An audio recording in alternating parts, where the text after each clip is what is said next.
মিথ্যার প্রকারভেদ। মুহাদ্দিসগণের পরিভাষায় হাদিসের নামে মিথ্যা বলার বিভিন্ন প্রকার ও পদ্ধতি রয়েছে। অনুচ্ছেদে আমরা সেগুলি সংক্ষেপে আলোচনা করব। ১. সনদে মিথ্যা। সনদ ও মতন এর সম্মিলিত রূপই হাদিস। হাদিস বানাতে হলে সনদ জালিয়াতি অত্যাবশ্যক।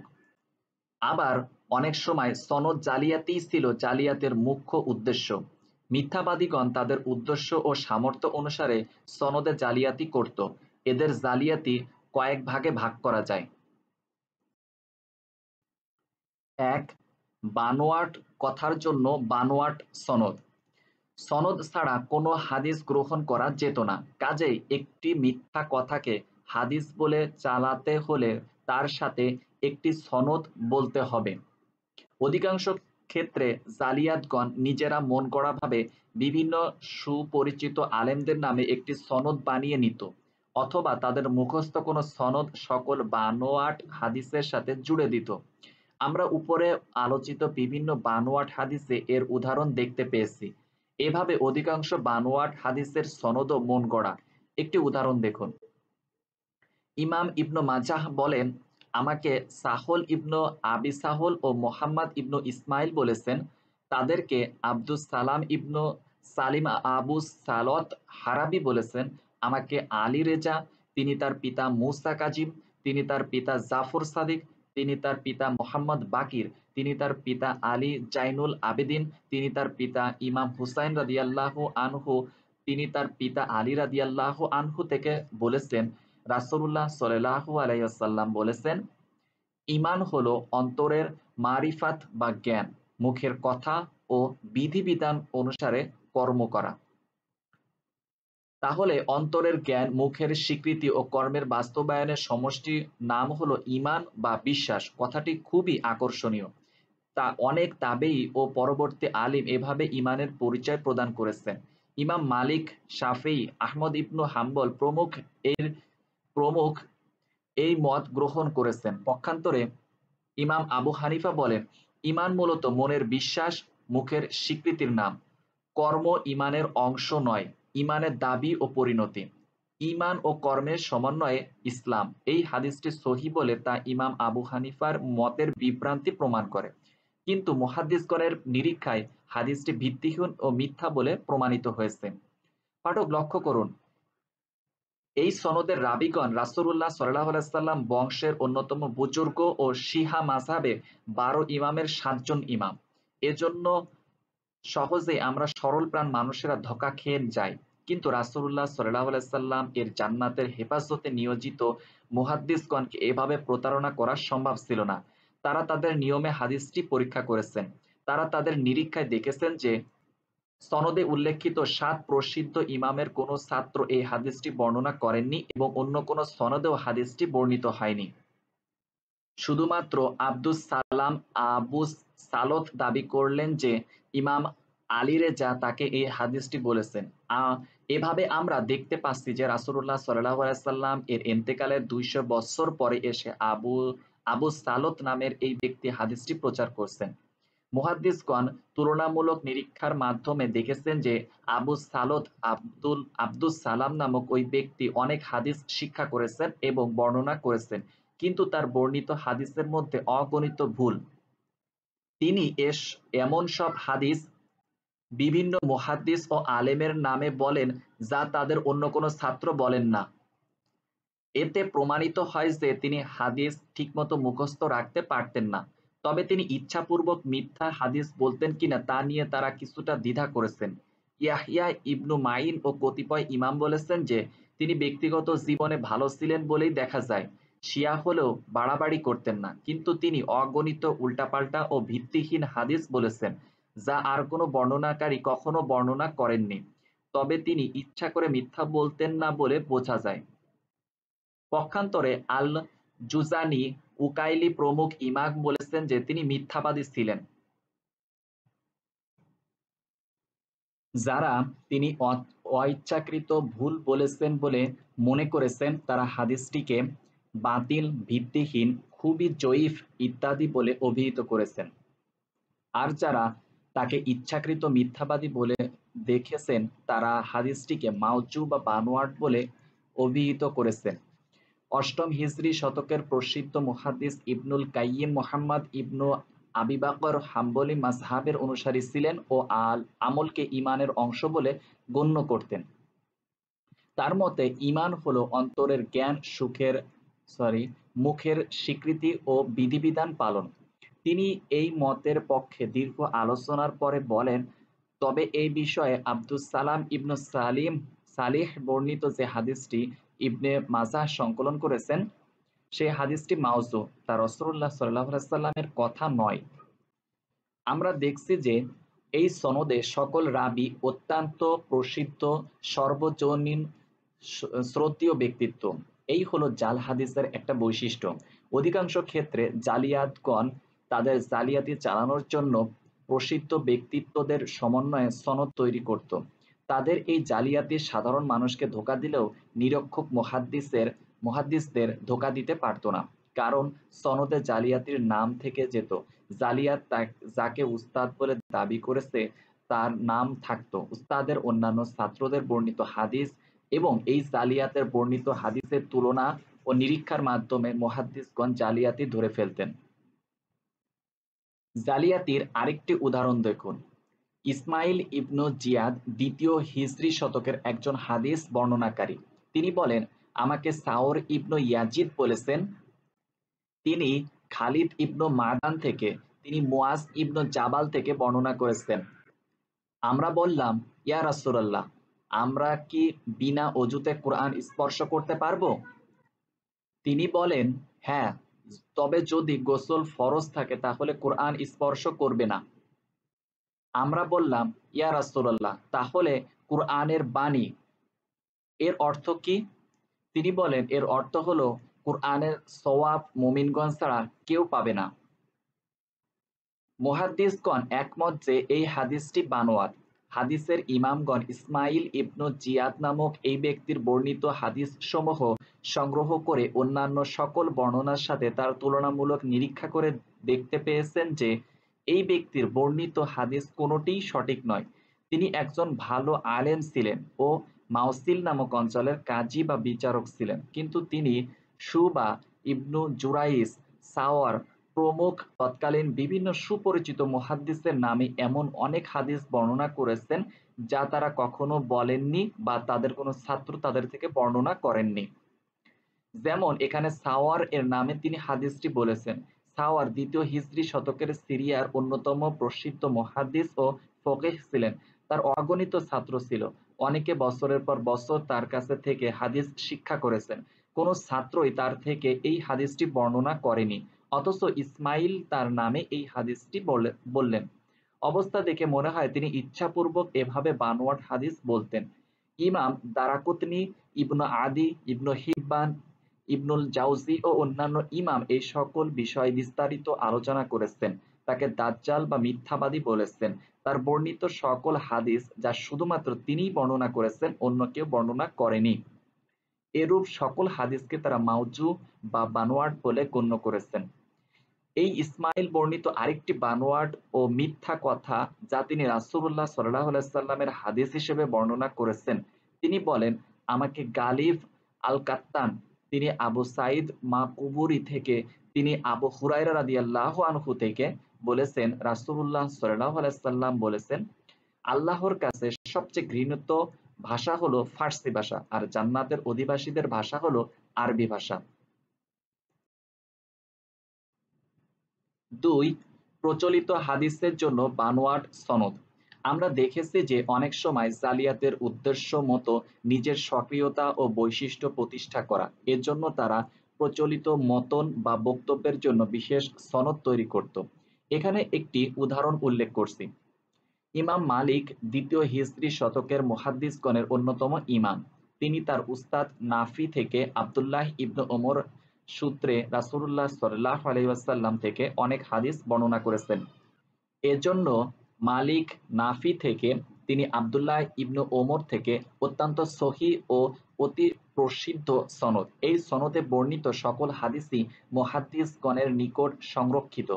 তৃতীয় হিজরি শতকের একজন রাবি আব্দুল মুনইম ইবনু বাশির বলেন, আমাকে মালিক বলেছেন, তিনি নাফি থেকে, তিনি আব্দুল্লাহ থেকে, তিনি বলেছেন রাসূলুল্লাহ সাল্লাল্লাহু আলাইহি ওয়াসাল্লাম বলেছেন, হে আল্লাহ, আমার উম্মতের জন্য তাদের সকলের সময়ে বরকত দান করুন। পঞ্চম হিজরি শতকের প্রসিদ্ধ মুহাদ্দিস আল্লামা খলিল ইবনু আব্দুল্লাহ আল খলিলি বলেন, এটি একটা মাউতু বা বানোয়াট হাদিস। আব্দুল মুনইম নামক এই ব্যক্তি ছিল একজন মিথ্যাবাদী জালিয়াত। ইমাম আহমদের পুত্র আব্দুল্লাহ বলেন, আমি একদিন আমার পিতাকে বললাম, আমি আব্দুল মুনইম ইবনু বাশিরকে বাজারে দেখলাম। তিনি বলেন, বেটা, সেই মিথ্যাবাদী জালিয়াত এখনো বেঁচে আছে। এই হাদিস এই সনদে একেবারেই ভিত্তিহীন ও অস্তিত্বহীন। কখনোই কেউ তা মালিক থেকে বা নাফি থেকে বর্ণনা করেনি। এই হাদিস মূলত সাকর আল গামিদি নামক সাহাবী রাসূলুল্লাহ সাল্লাল্লাহু আলাইহি ওয়াসাল্লাম থেকে বর্ণনা করেছেন। এখানে আমরা দেখছি যে আল্লামা খলিলি হাদিসটি মাউজু বলে সিদ্ধান্ত দিয়েছেন। আবার তিনি নিজেই উল্লেখ করেছেন যে হাদিসটি অন্য সাহাবী থেকে বর্ণিত। তার উদ্দেশ্য হলো এই সনদে এই হাদিসটি মাউদু। এই সনদ ও মতনের সম্মিলিত রূপটি বানোয়াট। তিনি সংক্ষেপে মুহাদ্দিসগণের নিরীক্ষার ফলাফলও বলে দিয়েছেন। ইমাম মালিকের অগণিত ছাত্রের কেউ এই হাদিসটি তার সূত্রে এই সনদে বর্ণনা করেনি। একমাত্র আব্দুল মুনইম দাবি করেছে যে ইমাম মালিক তাকে হাদিসটি বলেছেন। আর আব্দুল মুনইমের বর্ণিত অন্যান্য সকল হাদিসের আলোকে মুহাদ্দিসগণ তার মিথ্যাচার ধরেছেন এবং তাকে মিথ্যাবাদী বলে চিহ্নিত করেছেন। তবে এর অর্থ এই নয় যে এই হাদিসটির মতনটি মিথ্যা। মতনটি অন্য বিভিন্ন সনদে সাকর আল গামিদি ও অন্যান্য সাহাবী থেকে বর্ণিত হয়েছে এবং মুহাদ্দিসগণের নিরীক্ষায় তা সহিহ বলে প্রমাণিত হয়েছে। এভাবে আমরা দেখছি যে আব্দুল মুনইম একটি প্রচলিত ও সহিহ মতন এর জন্য একটি সুপ্রসিদ্ধ সহিহ সনদ জাল করেছে। আর সেই যুগের প্রসিদ্ধি অর্জনের জন্য এইরূপ বানোয়াট সনদের কি গুরুত্ব ছিল তা আমাদের যুগে অনুধাবন করা অসম্ভব। মুহাদ্দিসগণ সাখার আল গামিদির সূত্রে হাদিসটি জানতেন, কিন্তু তারা যখনই শুনেছেন যে অমুক শহরে এক ব্যক্তি মালিকের সূত্রে আব্দুল্লাহ ইবনু ওমর থেকে হাদিসটি বর্ণনা করেছে, তখন তারা তার কাছে গিয়েছেন, তার হাদিস লিখেছেন ও নিরীক্ষা করেছেন। যখন নিরীক্ষার মাধ্যমে লোকটির জালিয়াতি ধরা পড়েছে তখন তা প্রকাশ করেছেন। আবার অন্যান্য মুহাদ্দিস তার কাছে গিয়েছেন, মোটামুটি লোকটি বেশ মজা অনুভব করেছে যে কত মানুষ তার কাছে হাদিস শুনতে আসছে, কিভাবে সে সবাইকে বোকা বানাচ্ছে, কিন্তু তার জালিয়াতি যে ধরা পড়বে তা নিয়ে সে মাথা ঘামায়নি। কোনো জালিয়াত কোনো জালিয়াতি ধরা পড়ার চিন্তা করে জালিয়াতি করে না। ইব্রাহিম ইবনুল হাকাম ইবনু আবান তৃতীয় হিজরি শতকের একজন হাদিস বর্ণনাকারী। তিনি এভাবে হাদিস বর্ণনায় কিছু জালিয়াতির আশ্রয় গ্রহণ করতেন। ইমাম আহমদ ইবনু হাম্বলের মতো প্রসিদ্ধ ইমামও তার কাছে হাদিস শিখতে গমন করেন। ইমাম আহমদ পরবর্তীকালে বলতেন, ইব্রাহিম ইবনুল হাকামের কাছে হাদিস শিখতে বাগদাদ থেকে ইয়ামানের এডেন পর্যন্ত সফর করলাম। সফরের টাকাগুলি ফি সাবিলিল্লাহ চলে গেল। ৩. সনদের মধ্যে কম বেশি করা। রাসূলুল্লাহ সাল্লাল্লাহু আলাইহি ওয়াসাল্লামের কথা যেভাবে শুনতে হবে ঠিক অবিকল সেইভাবেই বলতে হবে। সনদের মধ্যে কোনরূপ কম বেশি করাও তার নামে মিথ্যা বলা। মুহাদ্দিসগণ এজন্য প্রচলিত সনদের মধ্যে কম বেশি করাকে বানোয়াটি বা জালিয়াতি বলে গণ্য করেছেন। মাওকুফ বা মাকতু হাদিসকে, অর্থাৎ হাদিসের সাহাবীদের কথা বা তাবেঈদের কথাকে মারফু হাদিস রূপে বা রাসূলুল্লাহ সাল্লাল্লাহু আলাইহি ওয়াসাল্লামের কথা রূপে বর্ণনা করা, মুরসাল বা মুনকাতি হাদিসকে মুত্তাসিল রূপে বর্ণনা করা, সনদের কোনো একজন দুর্বল বর্ণনাকারীর পরিবর্তে অন্য একজন প্রসিদ্ধ বর্ণনাকারীর নাম ঢুকানো বা যে কোনো প্রকারে হাদিসের সনদের মধ্যে পরিবর্তন করা হাদিসের নামে মিথ্যাচার বলে গণ্য। এ ধরনের মিথ্যাচার ইচ্ছাকৃত বা অনিচ্ছাকৃত হতে পারে। ইচ্ছাকৃত মিথ্যাচারী মিথ্যাবাদী ও জালিয়াত বলে গণ্য, অনিচ্ছাকৃত মিথ্যাচারী অগ্রহণযোগ্য, দুর্বল ও পরিত্যক্ত বলে গণ্য। এই বিষয়ে দুই একটি উদাহরণ দেখুন। আবু সামুরাহ আহমদ ইবনু সালিম তৃতীয় হিজরি শতকের একজন রাবী। তিনি বলেন, আমাদের শরীক বলেছেন মা আমাশ থেকে, তিনি আতিয়া থেকে, তিনি আবু সাইদ খুদরি থেকে বলেছেন রাসূলুল্লাহ সাল্লাল্লাহু আলাইহি ওয়াসাল্লাম বলেছেন, আলী সকল সৃষ্টির মধ্যে শ্রেষ্ঠ। হাদিসের ইমামগণ নিরীক্ষার মাধ্যমে দেখেছেন যে এই আবু সালামা আহমদ ইবনু সালিম অত্যন্ত দুর্বল রাবী ছিলেন। তিনি বিভিন্ন আলিম ও মুহাদ্দিস থেকে তাদের নামে এমন সব হাদিস বর্ণনা করেছেন যা অন্য কেউ বর্ণনা করেননি। তার একটি মিথ্যা বা ভুল বর্ণনা হলো এই হাদিসটি। এই হাদিসটি শারিক ইবনু আবদুল্লাহর অন্যান্য ছাত্র বর্ণনা করেছেন। এছাড়া শারিকের উস্তাদ আমাশ থেকে শারিক ছাড়া অন্য অনেকে বর্ণনা করেছেন, কিন্তু তারা বলেছেন আমাশ থেকে, তিনি আতিয়া থেকে বলেছেন হজরত জাবির বলতেন, আমরা আলীকে আমাদের মধ্যে উত্তম বলে মনে করতাম। তাহলে আমরা দেখছি যে আবু সালামাহ ইচ্ছাকৃত বা অনিচ্ছাকৃতভাবে তিনটি বিষয় পরিবর্তন করেছেন। প্রথমত, হাদিসটি আতিয়াহ সাবির থেকে বর্ণনা করেছেন, অথচ আবু সালামাহ আতিয়ার উস্তাদের নাম ভুল করে আবু সাইদ খুদরি বলে উল্লেখ করেছেন। এভাবে তিনি সনদের মধ্যে সাহাবীর নাম পরিবর্তন করেছেন। দ্বিতীয়ত, তিনি হাদিসটির শব্দ বা মতনও পরিবর্তন করেছেন। তৃতীয়ত, তিনি সনদের মধ্যে পরিবর্তন করে জাবিরের কথাকে রাসূলুল্লাহ সাল্লাল্লাহু আলাইহি সাল্লামের কথা বলে বর্ণনা করেছেন। হাদিসটি মূলত জাবিরের রাদিয়াল্লাহু আনহু এর নিজের কথা, অথচ তিনি একে রাসূলুল্লাহ সাল্লাল্লাহু আলাইহি সাল্লামের কথা হিসেবে বর্ণনা করেছেন।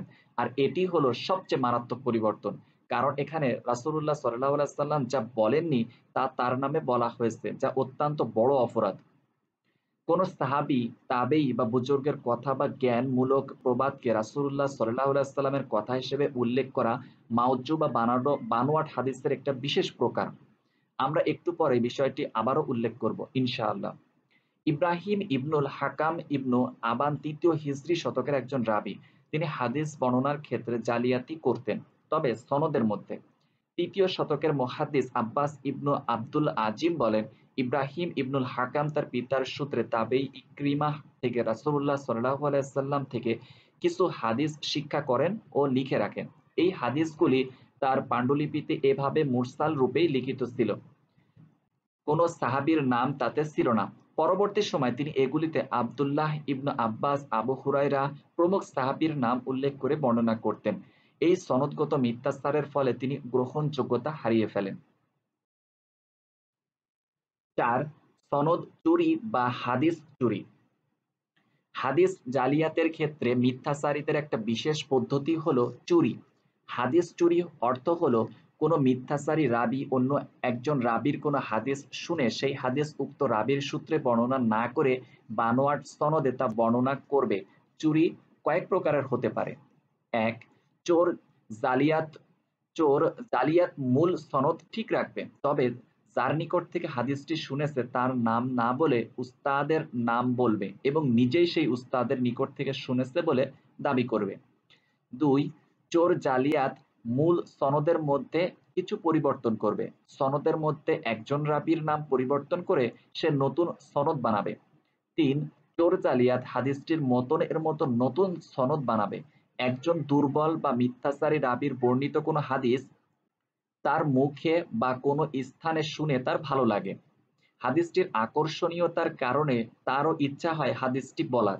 তবে হাদিসটি মূল জালিয়াতের নামে বললে তার সম্মান কমে যায়। এছাড়া এতে আকর্ষণীয়তা ও নতুনত্ব থাকে না। এজন্য সে এই জাল হাদিসটির জন্য আরেকটি জাল সনদ তৈরি করবে। জাল হাদিস চিহ্নিত করার ক্ষেত্রে চুরির বিষয়টি অত্যন্ত গুরুত্বপূর্ণ। বিভিন্ন দুর্বল বা জাল হাদিস অনেক সময় ১০-১৫টি সনদে বর্ণিত থাকে। এতগুলি সনদ দেখে অনেক সময় মুহাদ্দিসগণ ধোঁকা খেতে পারেন। তিনি ভাবতে পারেন হাদিসের সনদগুলি দুর্বল হলেও যেহেতু এতগুলি সনদ দেখতে পাওয়া যাচ্ছে সেহেতু হয়তো এর কোনো ভিত্তি আছে। এক্ষেত্রে তাকে ২টি বিষয় চিহ্নিত হতে হবে। প্রথমত, তাকে দেখতে হবে যে প্রত্যেক সনদেই মিথ্যাবাদী রাবী আছে কিনা। দ্বিতীয়ত, নিরীক্ষার মাধ্যমে দেখতে হবে যে এখানে চুরি আছে কিনা। যদি দেখা যায় যে হাদিসটি নির্দিষ্ট কোনো যুগে নির্দিষ্ট কোনো রাবীর বর্ণনায় প্রসিদ্ধি লাভ করেছে, সেই যুগের মুহাদ্দিসগণ হাদিসটিকে সেই রাবীর হাদিস বলে চিহ্নিত করেছেন। এরপর কোনো দুর্বল বা জালিয়াতি রাবী তা উক্ত রাবীর উস্তাদ থেকে বা অন্য কোনো সনদে বর্ণনা করেছেন। এক্ষেত্রে বোঝা যাবে যে পরের রাবীগুলো বা রাবীগণ চুরি করেছেন। এখানে চুরির আরেকটি উদাহরণ উল্লেখ করছি। আমরা ইতোপূর্বে নেককারদের অনিচ্ছাকৃত মিথ্যার উদাহরণ হিসেবে ৩য় হিজরি শতকের মাশহুর আবিদ সাবিত ইবনে মুসা বর্ণিত একটি হাদিস উল্লেখ করেছি, যে হাদিসে বলা হয়েছে, যার রাতের সালাত অধিক হবে, দিবসে তার চেহারা সৌন্দর্যময় হবে। এই হাদিসটি সর্বপ্রথম সাবিতই বলেন। মুহাদ্দিসগণ সাবিতের মুখে হাদিসটি শোনার পর বিস্তারিত নিরীক্ষার মাধ্যমে নিশ্চিত হন যে সাবিত ছাড়া কেউ হাদিসটি ইতোপূর্বে বলেননি। কিন্তু এই হাদিসটি সাবিতের মাধ্যমে পরিচিত ও প্রসিদ্ধি লাভ করার পরে কোনো দুর্বল ও মিথ্যাচারী রাবী এই হাদিসটি সাবিতের উস্তাদ শরীক থেকে বা অন্যান্য সনদে বর্ণনা করেছেন। মুহাদ্দিসগণ এগুলিকে চুরি বলে চিহ্নিত করেছেন। এই সকল চোর জালিয়াতির একজন আব্দুল হামিদ ইবনু বাহর আবুল হাসান আশকারী, তিনি সাবিতের পরের যুগে দাবি করেন যে তিনিও হাদিসটি শারিক থেকে শুনেছেন। চতুর্থ হিজরির প্রসিদ্ধ মুহাদ্দিস আল্লামা ইবনে আদি বলেন, আমাকে হাসান ইবনে সুফিয়ান বলেন, আমাকে আব্দুল হামিদ ইবনে বাহর বলেছেন, আমাদেরকে শারিক বলেছেন, আমাশ থেকে, আবু সুফিয়ান থেকে, জাবির থেকে। রাসূলুল্লাহ সাল্লাল্লাহু আলাইহি সাল্লাম বলেছেন, যদি কোনো ব্যক্তি রাত্রে সালাত আদায় করে তবে দিনে তার চেহারা সৌন্দর্যময় হয়। ইবনু আদি বলেন, হাদিসটি সাবিত ইবনু মুসা থেকে প্রসিদ্ধ। তার থেকে পরবর্তী অনেক দুর্বল রাবী হাদিসটি চুরি করেছেন। আব্দুল হামিদ তাদের একজন। চতুর্থ হিজরি শতকের একজন জালিয়াত রাবী হাসান ইবনু আলী সাহিল আল আদাবি আল্লামা ইবনু আদি বলেন, আমি লোকটির নিকট থেকে হাদিস শুনেছি ও লিখেছি। লোকটি হাদিস জাল করত এবং চুরি করত। একজনের হাদিস আরেকজনের নামে বর্ণনা করত। এমন সব লোকের নাম বলে হাদিস বলতো যাদের কোনো পরিচয় জানা যায় না। এরপর তিনি এই হাসান ইবনু আলীর হাদিস চুরির অনেক উদাহরণ উল্লেখ করেছেন। এই প্রসঙ্গে ইবনু আদি বলেন, আমাকে হাসান ইবনু আলী আদাবি বলেন, আমাদেরকে হাসান ইবনু আলী ইবনু রশিদ বলেছেন, তিনি শারিক থেকে, তিনি আমাশ থেকে, তিনি আবু সুফিয়ান থেকে, তিনি জাবির থেকে। রাসূলুল্লাহ সাল্লাল্লাহু আলাইহি ওয়াসাল্লাম বলেছেন, যার রাতের সালাত অধিক হবে, দিবসে তার চেহারা সৌন্দর্যময় হবে। ইবনু আদি বলেন, হাদিসটি সাবিত ইবনু মুসার হাদিস। সাবিতের পরে অনেক দুর্বল রাবী হাদিসটি চুরি করে বিভিন্ন রাবীর নাম দিয়ে চালিয়েছেন। এই সনদে হাসান ইবনু আলী আল আদাবি হাদিসটিকে হাসান ইবনু আলী ইবনু রশিদের নামে চালাচ্ছেন। অথচ হাসান ইবনু আলী ইবনু রশিদ প্রসিদ্ধ ও সত্তাপরায়ণ রাবী ছিলেন। তিনি কখনোই এই হাদিসটি শারিক থেকে বা অন্য কোনো সনদে বর্ণনা করেননি। তার পরিচিত কোনো ছাত্র হাদিসটি তার থেকে বর্ণনা করেনি। দ্বিতীয় শতকের একজন দুর্বল রাবী হুজাইল ইবনু হাকাম, তিনি বলেন, আমাকে আব্দুল আজিজ ইবনু আবি রাওয়াত বলেছেন, তিনি ইকরিমাহ থেকে, তিনি ইবনু আব্বাস থেকে। রাসূলুল্লাহ সাল্লাল্লাহু আলাইহি ওয়াসাল্লাম বলেছেন, প্রবাসের মৃত্যু শাহাদাত বলে গণ্য। হাদিসটির একমাত্র বর্ণনাকারী এই হুজাইল নামক রাবী। দ্বিতীয় ও তৃতীয় হিজরি শতকের মুহাদ্দিসগণ বিস্তারিত সন্ধান ও নিরীক্ষার মাধ্যমে জানতে পেরেছেন যে এই হাদিসটি একমাত্র এই ব্যক্তি ছাড়া কোনো রাবী আব্দুল আজিজ থেকে বা অন্য কোনো সূত্রে বর্ণনা করেননি। এই যুগের অন্য একজন রাবী ইব্রাহিম ইবনু বাকর আল আওয়ার, তিনি এসে দাবি করেন যে তিনি হাদিসটি আব্দুল আজিজ থেকে শুনেছেন। তিনিও বললেন, আমাদেরকে আব্দুল আজিজ বলেছেন, ইকরিমাহ থেকে, ইবনু আব্বাস থেকে... মুহাদ্দিসগণ নিরীক্ষার মাধ্যমে নির্ণয় করলেন যে ইব্রাহিম নামক এই ব্যক্তি হাদিসটি চুরি করেছেন। তারা দেখলেন যে ইব্রাহিম আব্দুল আজিজ থেকে হাদিস শোনেননি। যখন হুজাইল হাদিসটি বলেছেন তখনও তিনি বলেননি যে তিনিও হাদিসটি শুনেছেন। হুজাইলের সূত্রে যখন হাদিসটি মুহাদ্দিসগণের মধ্যে প্রসিদ্ধি লাভ করে তখনই তিনিও হাদিসটি হুজাইলের সূত্রে জানতে পারেন। এখন হুজাইলের সূত্রে হাদিসটি বললে তার মর্যাদা কমে যাবে, এজন্য তিনি হুজাইলের সনদ চুরি করলেন। হুজাইলের উস্তাদকে নিজের উস্তাদ দাবি করে তিনি হাদিসটি বলতে শুরু করলেন।